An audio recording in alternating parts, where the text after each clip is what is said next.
Dust danced across the sun-baked earth as the lone figure rode into Red Mesa, a frontier town perched where the desert hills met the endless sky. The rider was Stella Hayes, a woman with fire in her eyes and secrets on her shoulders. She had come with no fanfare, just determination etched in every set of her jaw and the faint scent of sagebrush lingering in her hair. Stella dismounted at the livery stable, running a hand along the worn saddle.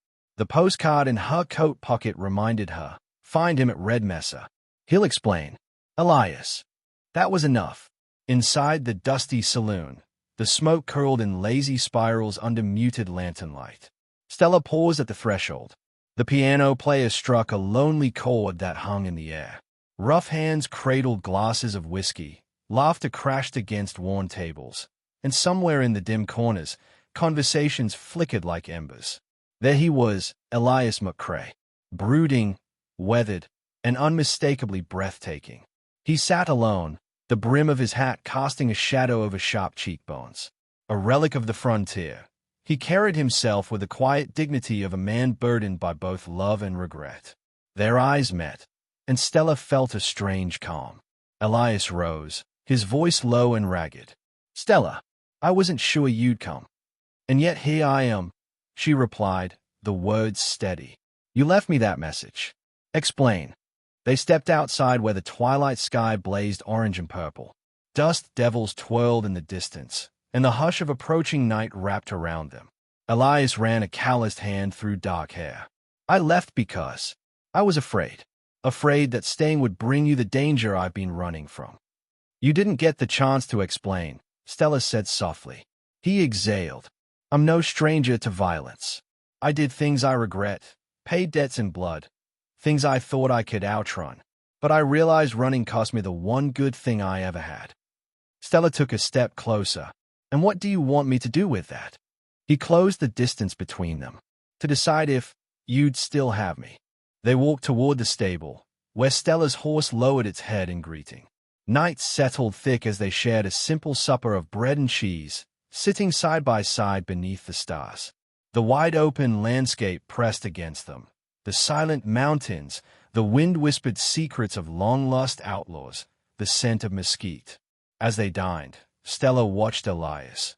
The way his eyes softened by lantern light, the callus on his hands worn raw by years of hardship, the vulnerability in his voice when he spoke of things he could never take back. "I used to ride with a gang," he confessed, voice bleak. "Started out thinking it was about loyalty and freedom. But freedom turned to lawlessness, and loyalty turned to betrayal. I left when it all went too far." Stella's heart clenched. "You didn't tell me because you thought I wouldn't believe there was any good left in you. And maybe because I didn't believe it myself." She reached out, brushing his hand. "There's good, hey. I remember when I first met you. How your laugh chased away the ache in my chest. Don't let fear steal that." They slept under the open sky.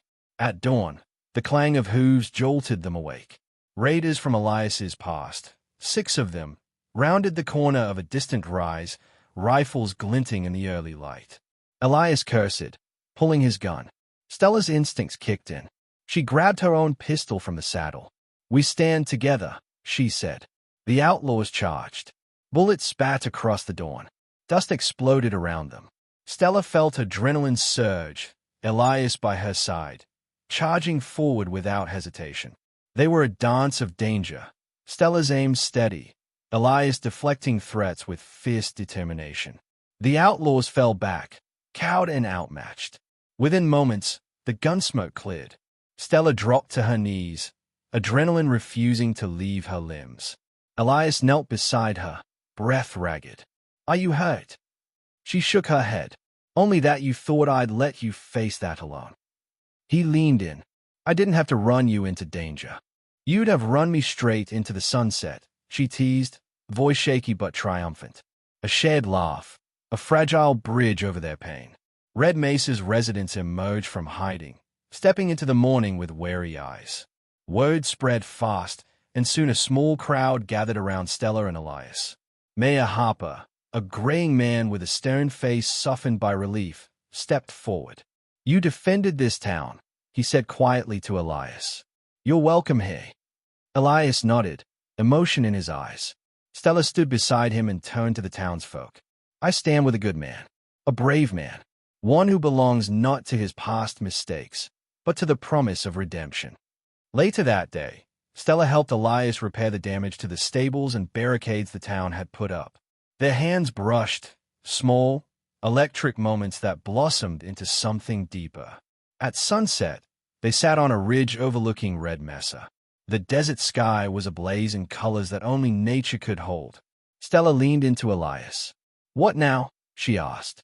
He wrapped an arm around her shoulders, pulling her close. "We build something new. Together." Stella looked out over the land they now shared.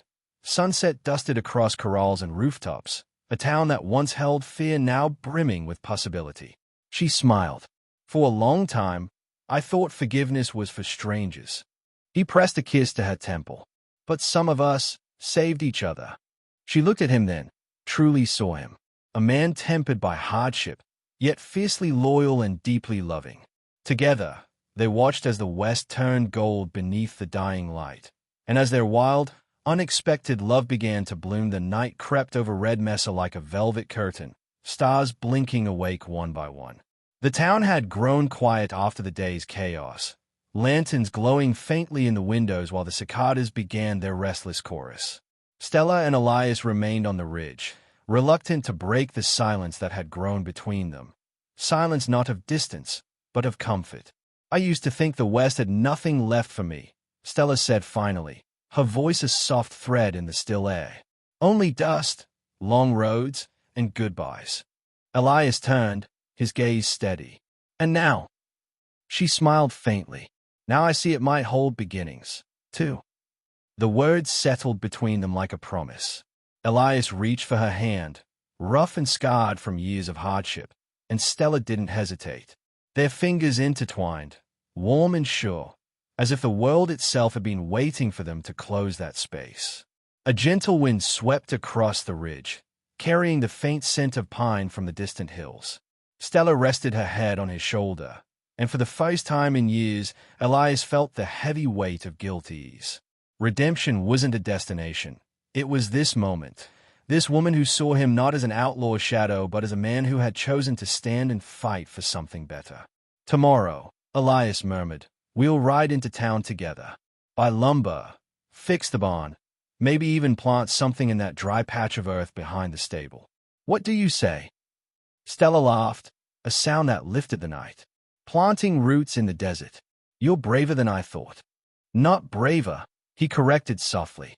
"Just finally ready." The stars stretched endless above them, and the future, for once, felt wide open.